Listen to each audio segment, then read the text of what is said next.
Ma mère m'a dit, tu réussis trop. Ça fait du mal à ton frère. Alors, je lui ai fait du mal à nouveau en réussissant encore plus. Elle voulait me faire échouer en faisant de fausses accusations sur moi auprès de mon patron, mais ça s'est retourné contre elle. Ma mère m'a littéralement dit que je réussissais trop et que ça faisait du mal à mon petit frère. Puis, comme je n'ai pas ralenti comme un robot repentant, elle a essayé de couler ma carrière en appelant mon patron avec des accusations inventées. Spoiler, ça ne s'est pas passé comme elle l'avait prévu. J'ai 28 ans et je travaille comme analyste financier senior dans une entreprise pharmaceutique de taille moyenne. Rien d'extravagant, mais j'ai gravi les échelons depuis le poste d'analyste junior juste après l'université.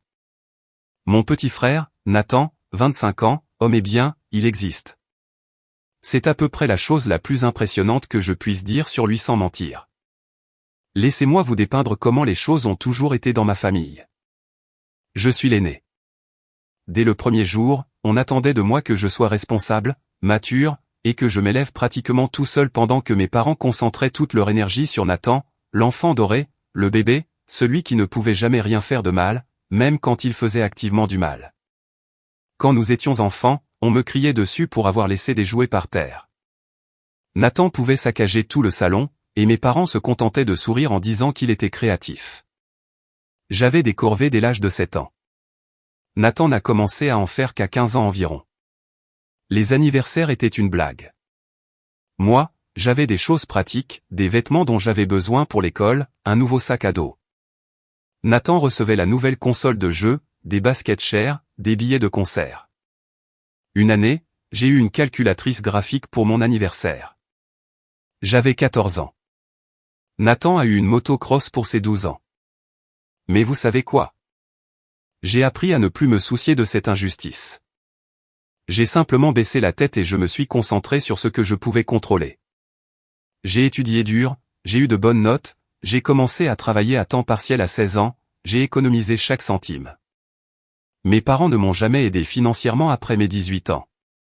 Ni pour l'université, ni pour mon premier appartement, rien.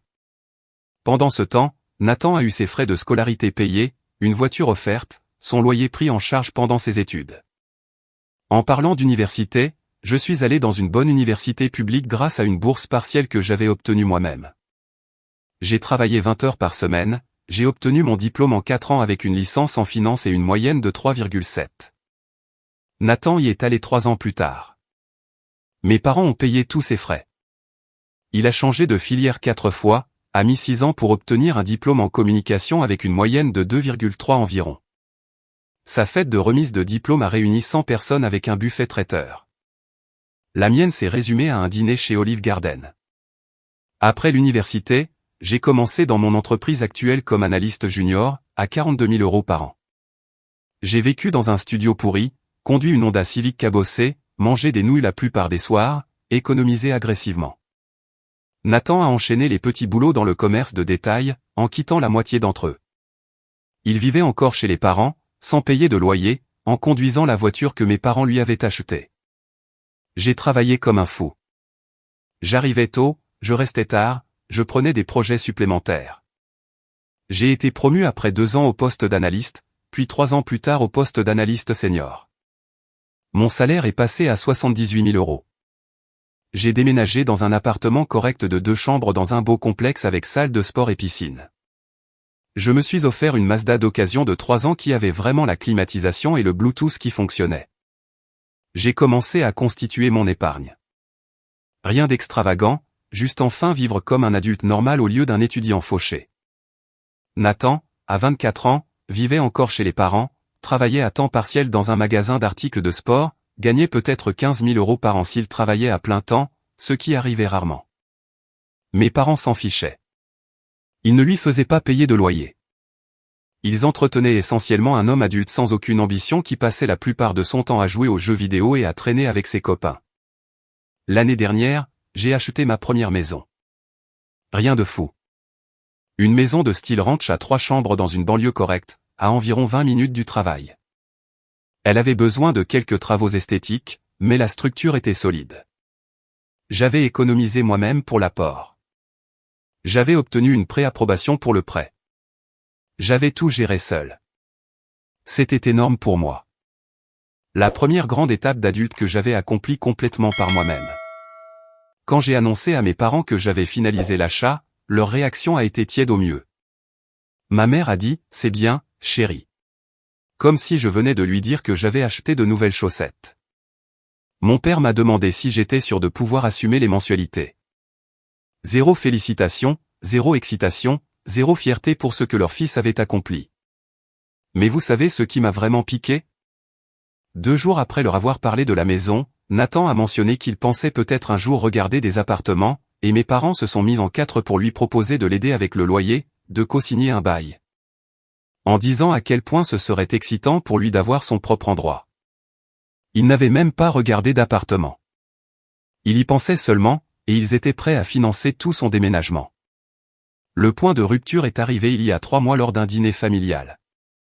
Nous faisons ça une fois par mois chez mes parents. C'est généralement assez ennuyeux. Nous mangeons ce que ma mère a préparé, nous parlons de choses sans importance, et je pars dès que c'est socialement acceptable. Ce dîner-là, mon oncle Richard était là avec ma tante Paula. Mon oncle m'a demandé comment allait le travail, et j'ai mentionné que je venais d'avoir une nouvelle augmentation, que je gagnais maintenant 92 000 € par an.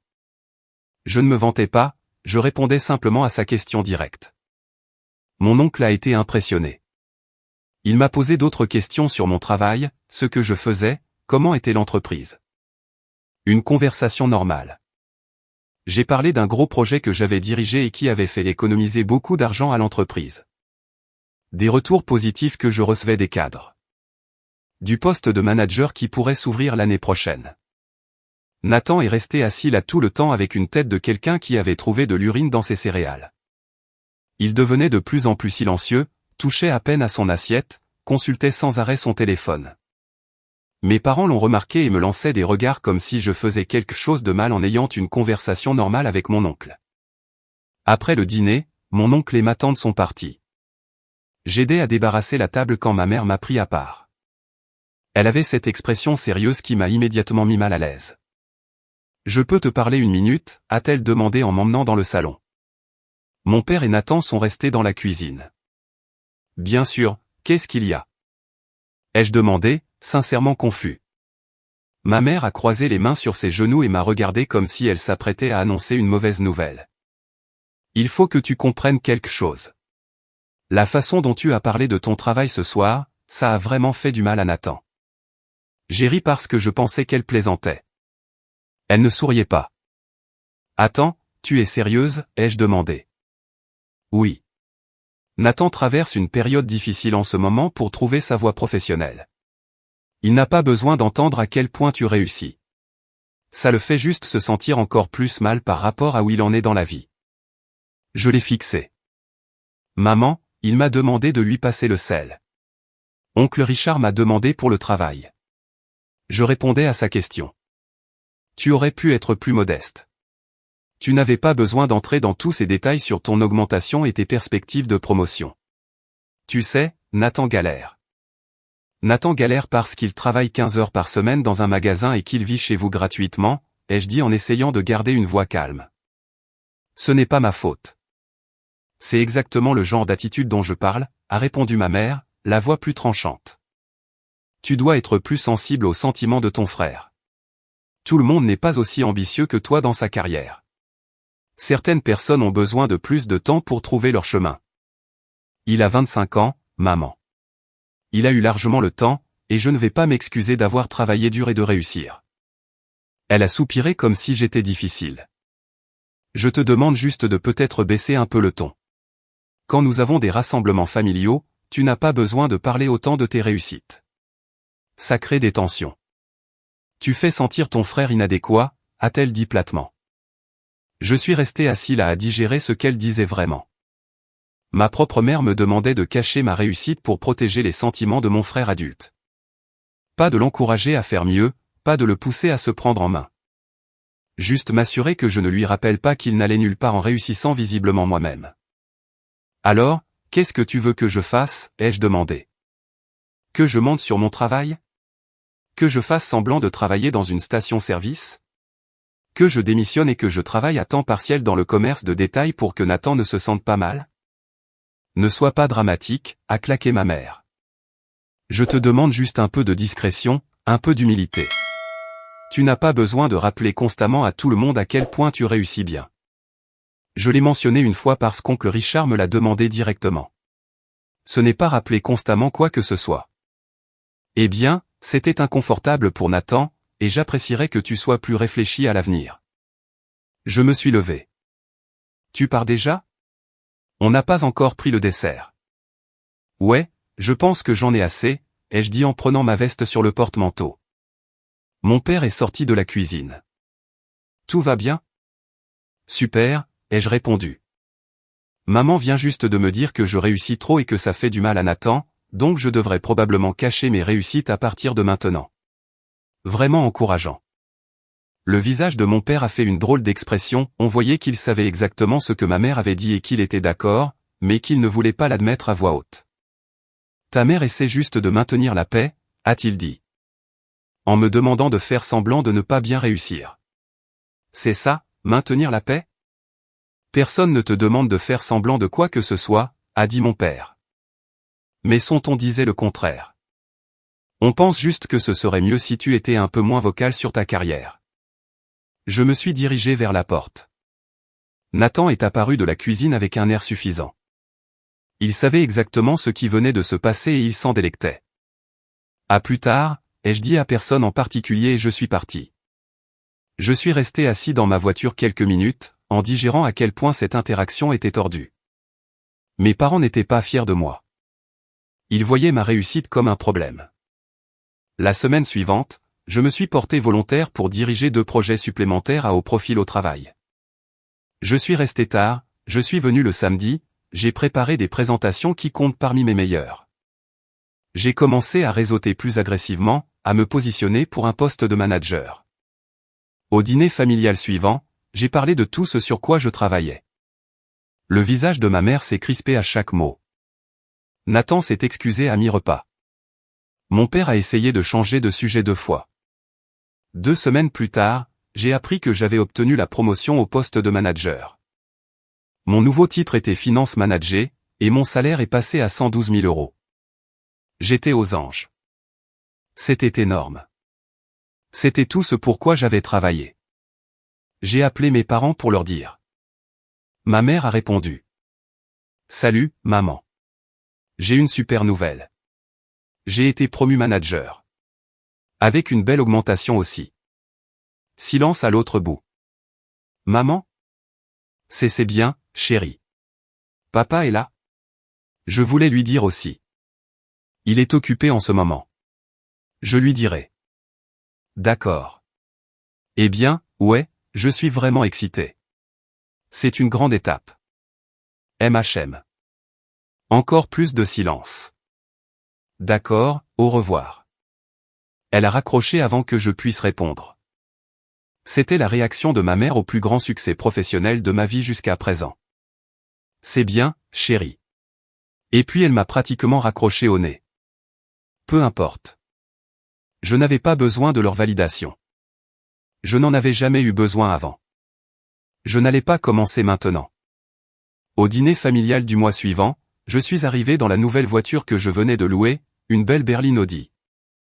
Nathan était dehors quand je me suis garé. Son visage en voyant la voiture valait de l'or. Le dîner a été tendu. Personne ne m'a posé de questions sur le travail ou la voiture.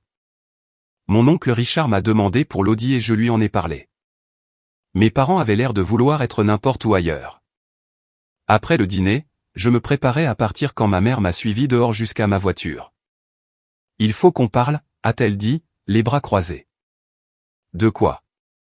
Ça doit s'arrêter, a-t-elle dit en faisant un geste vague vers ma voiture et apparemment vers mon existence entière. Tu frottes ta réussite au nez de Nathan. J'ai conduit une voiture à un dîner familial. C'est ça, lui frotter au nez.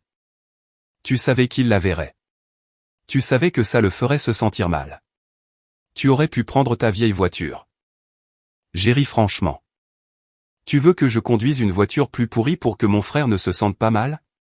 Tu t'entends parler là. J'entends un fils qui est devenu arrogant et inconsidéré, a-t-elle répliqué. Tu n'es plus la personne que j'ai élevée. La personne que tu as élevée? Maman, tu m'as à peine élevée. Tu étais trop occupé à t'assurer que Nathan avait tout ce qu'il voulait pendant que je me débrouillais seul. J'ai travaillé pour tout ce que j'ai. Chaque chose. Et maintenant que je réussis enfin, tu veux que je le cache parce que Nathan ne supporte pas le fait qu'il n'a rien accompli? Son visage est devenu rouge. Comment oses-tu me parler comme ça? Je dis la vérité. Nathan n'avance nulle part parce que toi et papa l'avez encouragé toute sa vie. Il n'a aucune ambition, aucune éthique de travail, aucune motivation parce qu'il n'a jamais eu à en développer. Vous lui avez tout donné et vous n'avez rien exigé. Ce n'est pas ma faute. Nathan traverse une période difficile, a-t-elle dit, la voix tremblante. Il essaie de trouver sa voie. La dernière chose dont il a besoin, c'est que son frère étale sa réussite à chaque occasion. Je n'étale rien. Je vis ma vie. Si ça met Nathan mal à l'aise, il devrait peut-être faire quelque chose pour sa propre vie au lieu d'attendre que je fasse semblant que la mienne ne va pas bien. Tu as changé, a-t-elle dit doucement. Tu étais humble avant. J'étais invisible avant, l'ai-je corrigé. Il y a une différence. Je suis monté dans ma voiture et je suis rentré chez moi, en la laissant debout dans l'allée. Les semaines suivantes ont été calmes. Je n'ai pas eu de nouvelles de mes parents, sauf le rappel mensuel standard pour le prochain dîner familial. J'ai failli ne pas y aller, mais je me suis dit, pourquoi les laisser me chasser de la famille? En plus, mon oncle Richard était cool et j'aimais vraiment discuter avec lui. Le dîner a commencé normalement. Ma mère était froide, mais polie. Mon père me reconnaissait à peine. Nathan avait l'air misérable comme d'habitude. Mon oncle Richard m'a demandé comment allait le nouveau poste, et je lui ai dit que c'était super. Je gérais maintenant une équipe de 3 analystes, je travaillais sur des projets encore plus importants, je présentais directement au directeur financier régulièrement. Ma mère s'est excusée de table et est montée dans sa chambre. Mon père m'a lancé un regard noir comme si j'avais dit quelque chose de terrible. J'avais littéralement juste répondu à une question sur mon travail. Peu importe. J'ai fini le dîner, j'ai parlé avec mon oncle de quelques stratégies d'investissement qui l'intéressaient, et je suis parti vers 20 heures. C'est là que les choses ont pris un tournant vraiment bizarre. 2 jours plus tard, on m'a appelé dans le bureau de mon patron dès le matin. Il s'appelle Glenn et il est généralement assez détendu, mais quand je suis entré, il avait l'air mal à l'aise. « Ferme la porte », a-t-il dit. Je me suis assis, le cœur commençant à battre un peu plus fort. « J'ai reçu un appel très étrange hier après-midi », a dit Glenn en se penchant en arrière dans son fauteuil. « D'une femme qui prétendait être ta mère. » Mon estomac s'est serré. Elle a appelé la ligne principale, s'est fait transférer jusqu'à moi. Elle a dit qu'elle était ta mère et qu'elle avait des préoccupations à discuter sur ton comportement au travail. Je n'arrivais pas à y croire. Quel genre de préoccupation? Glenn a soupiré. Elle a affirmé que tu te vantais auprès de ta famille d'avoir volé le mérite du travail des autres. Elle a dit que tu mentais sur tes réussites et que nous devions savoir que tu n'étais pas vraiment responsable des succès que tu revendiquais. J'ai eu l'impression d'avoir reçu un coup de poing dans le ventre. C'est complètement faux. Tout ce sur quoi j'ai travaillé est documenté. Chaque projet, chaque présentation, chaque livrable. Tu le sais, tu as tout revu. Je sais, a dit Glenn. Je n'arrive pas à croire qu'elle ait appelé mon travail, ai-je dit, sincèrement choqué. Pourquoi elle ferait ça? Glenn a haussé les épaules. J'espérais que tu pourrais me le dire. Elle semblait très convaincue que tu te présentais mal. Elle a dit qu'elle craignait que l'entreprise soit trompée. Je ne savais même pas comment finir cette phrase. Ma propre mère avait appelé mon patron pour essayer de saboter ma carrière, pour essayer de me faire licencier parce que ma réussite faisait du mal à son autre fils. Écoute, a dit Glenn, je lui ai dit que nous n'avions aucune inquiétude sur tes performances et que le travail de tous nos employés était soigneusement documenté et revu. Elle n'a pas semblé satisfaite de cette réponse et elle a laissé entendre qu'elle pourrait monter plus haut. Je voulais te prévenir au cas où elle essaierait de contacter notre RH ou quelqu'un dans l'équipe dirigeante. Je suis vraiment désolé, ai-je dit. C'est complètement déplacé et inapproprié. Je vais m'en occuper. Tu as besoin de prendre un peu de temps personnel pour gérer les affaires familiales, a demandé Glenn, et je voyais qu'il était sincèrement inquiet. Non, ça va. Je vais m'assurer que ça ne se reproduise plus. Pour ce que ça vaut, a dit Glenn alors que je me levais pour partir, tu es l'un de nos meilleurs éléments. Quel que soit le drame familial, ça ne reflète pas ton travail ici. Tout le monde connaît la qualité de ce que tu produis. Je l'ai remercié et je suis retourné à mon bureau, mais je n'arrivais à me concentrer sur rien. Je repassais sans cesse la conversation dans ma tête. Ma mère avait vraiment appelé mon lieu de travail pour essayer de détruire ma carrière. Ce n'était plus simplement me demander de baisser le ton sur ma réussite. C'était du sabotage actif. J'ai attendu l'heure du déjeuner pour l'appeler. Elle a décroché à la 3e sonnerie. « Est-ce que tu as appelé mon patron ?» Je l'ai coupé. Silence. « Réponds-moi. Est-ce que tu as appelé mon travail pour leur dire que je mentais sur mon travail ?»« Je ne sais pas de quoi tu parles, » a-t-elle dit. Mais sa voix tremblait. « Si, tu le sais. Mon patron m'a parlé de ton appel, de comment tu as affirmé que je volais le mérite et que je harcelais les gens, de comment tu as essayé de me faire licencier. »« Je n'ai pas essayé de te faire licencier, » a-t-elle dit sur la défensive. « J'ai juste pensé qu'il devait connaître la vérité sur la façon dont tu te comportes vraiment. » La vérité ? Quelle vérité ? Que je travaille dur et que je fais bien mon travail ? C'est ça, la vérité. Tout ce que j'ai accompli est réel et documenté. Tu as essayé de me saboter avec des mensonges. Tu es devenu insupportable ces derniers temps, a-t-elle claqué. Tu te vantes constamment, tu te pavanes, tu fais sentir Nathan terrible par rapport à lui-même. Quelqu'un devait te remettre à ta place. Donc tu as essayé de me faire licencier ? C'était ta solution ? Appeler mon employeur avec des accusations inventées ? Elles n'étaient pas inventées. Tu as pris le mérite de choses qui ne t'appartenaient pas. Arrête de mentir, ai-je dit, la voix plus forte. Tu ne sais rien de mon travail. Tu ne sais pas ce que je fais ni ce que j'ai accompli parce que tu ne t'es jamais donné la peine de demander. Tu as juste décidé que parce que la vie de Nathan n'allait nulle part, la mienne ne devait pas non plus. Ce n'est pas juste, a-t-elle dit, la voix stridente. Je suis ta mère. J'essayais de t'apprendre l'humilité. En sabotant ma carrière ? Ce n'est pas enseigner l'humilité. C'est du sabotage. Tu sais quoi ? C'est fini. Ne m'appelle plus. Ne contacte plus mon travail. Ne viens plus chez moi. C'est fini. Tu ne peux pas me parler comme ça. Je suis ta mère et tu es censé être fier de ton fils quand il réussit. Pas essayer de le faire tomber parce que ça fait du mal aux sentiments de ton préféré. Perds mon numéro. J'ai raccroché avant qu'elle puisse répondre. Mes mains tremblaient. Je n'avais jamais parlé à mes parents comme ça avant. Je ne m'étais jamais opposé à eux aussi directement, mais assez, c'était assez. Elle avait franchi une ligne qui ne pouvait plus être effacée. Mon téléphone a commencé à sonner immédiatement. Ma mère, puis mon père, puis ma mère à nouveau. J'ai rejeté tous les appels. Puis les textos ont commencé. Papa, ta mère est très contrariée. Ce n'est pas une façon de traiter tes parents. Nathan, mec, qu'est-ce que tu as dit à maman ? Elle pleure. J'ai bloqué les 3 numéros.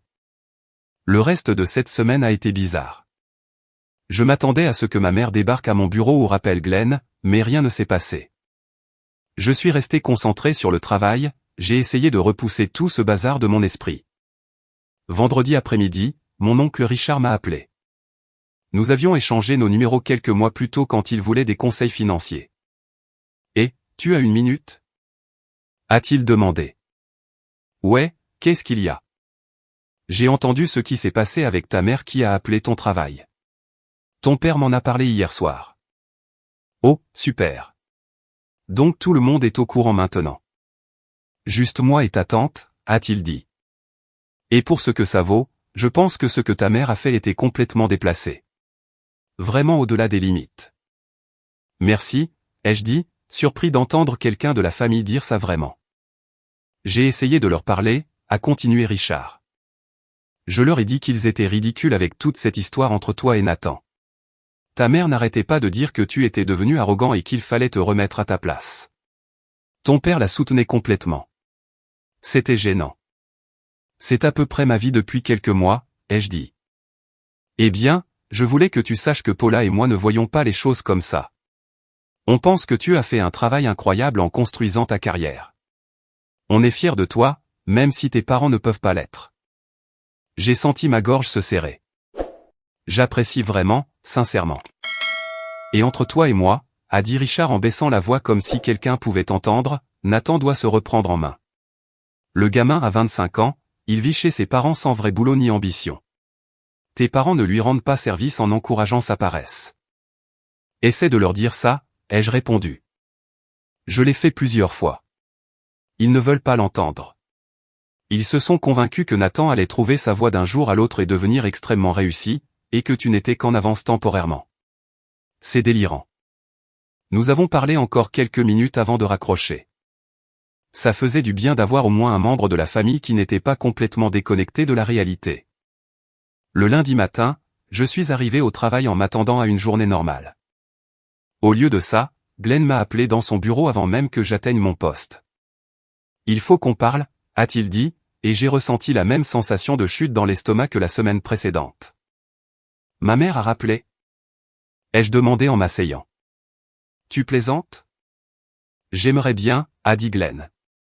Les RH me l'ont transmis et m'ont demandé de traiter ça. J'ai dû sortir tout ton dossier de performance, documenter chaque projet sur lequel tu as travaillé, compiler tous les retours positifs de ton équipe et des autres départements. Essentiellement, prouver que tu n'inventais pas tes réussites. Je suis vraiment désolé, ai-je dit, mortifié.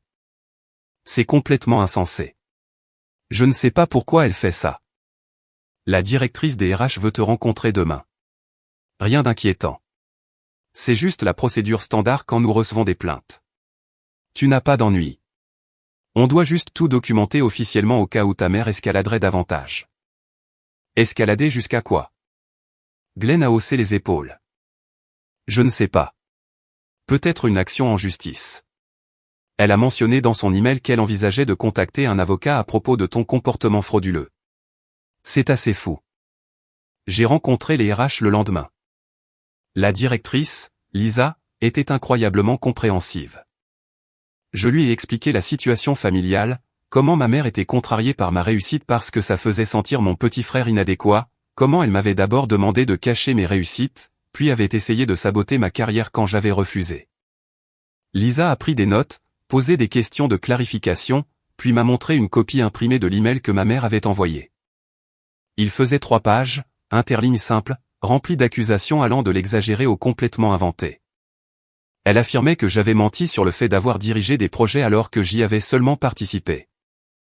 Faux. J'avais des documents prouvant que j'étais le responsable de chaque projet que j'avais mentionné. Elle affirmait que j'avais pris le mérite du travail d'autres analystes. Faux.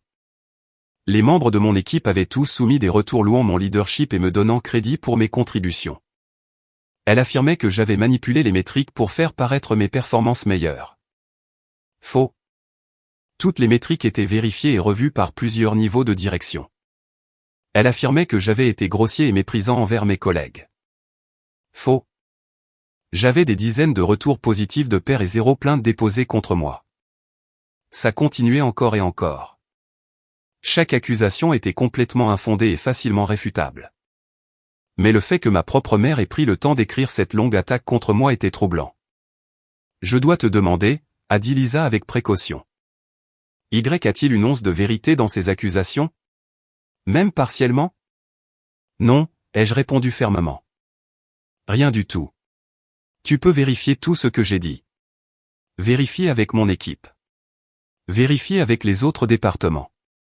Regarde toute la documentation de mes projets. Tout est là. Lisa a hoché la tête. Nous l'avons fait. C'est pour ça que cette réunion est si simple. S'il y avait ne serait-ce qu'un soupçon de vérité dans ces clins, nous aurions une conversation très différente. Mais tout concorde parfaitement. Tu es un employé modèle. Alors, que se passe-t-il maintenant, ai-je demandé. Je vais envoyer à ta mère une réponse formelle expliquant que nous avons enquêté sur ces allégations et que nous les avons trouvées sans fondement. Je l'informerai également que tout contact supplémentaire sur cette affaire sera considéré comme du harcèlement et que nous prendrons les mesures appropriées. Ça devrait mettre fin à tout ça, j'espère. Merci, ai-je dit, sincèrement soulagé. Pour ce que ça vaut, a ajouté Lisa, les dynamiques familiales peuvent être vraiment compliquées. Je suis désolé que tu traverses ça. Il est clair que le comportement de ta mère vient de problèmes personnels qui n'ont rien à voir avec tes performances réelles ici. Je suis sorti du bureau des RH en me sentant à la fois validé et épuisé. Toute cette situation était bien plus fatigante que je ne l'avais anticipé. Ce soir-là, j'ai reçu un appel d'un numéro inconnu. J'ai failli ne pas répondre, mais quelque chose m'a poussé à décrocher. Allô? C'est ça, ta réponse à tout? Ignorer ta famille et faire comme si nous n'existions pas? Mon père appelait depuis un autre téléphone puisque j'avais bloqué son portable. Je ne fais pas semblant que vous n'existez pas. Je coupe le contact avec des gens qui ont essayé de saboter ma carrière. Ta mère a fait une erreur, a-t-il dit. Elle était émotive et contrariée. Elle ne pensait pas la plupart de ce qu'elle a écrit. Elle est désolée maintenant. Elle réalise qu'elle est allée trop loin. Tant mieux pour elle. Ça ne change rien. Tu vas vraiment couper tout contact avec ta famille pour ça, a-t-il demandé, la voix montant. Pour ta mère qui essayait de t'apprendre un peu d'humilité. Essayer de me faire licencier n'est pas enseigner l'humilité. C'est du sabotage. Et ouais, je coupe le contact avec les gens qui pensent que ma réussite est un problème qui doit être résolu. Nathan traverse une période vraiment difficile avec tout ça, a dit mon père en changeant de tactique. Il a l'impression que tu as abandonné la famille. J'ai failli rire. Nathan traverse une période difficile. Nathan, qui vit gratuitement chez vous à 25 ans avec un boulot à temps partiel et zéro ambition? Ce Nathan? Il traverse une période de transition. Il traverse une période de transition depuis 7 ans, les jeux interrompus. À un moment, ce n'est plus une transition. C'est juste sa vie. Et ce n'est pas mon problème. Tu avais l'habitude de tenir à ta famille, a dit mon père doucement.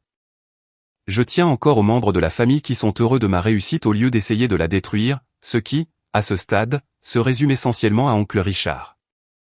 Tu es égoïste et cruel. Je réussis et ça vous met mal à l'aise. Ce n'est pas la même chose. J'ai raccroché et j'ai bloqué ce numéro aussi.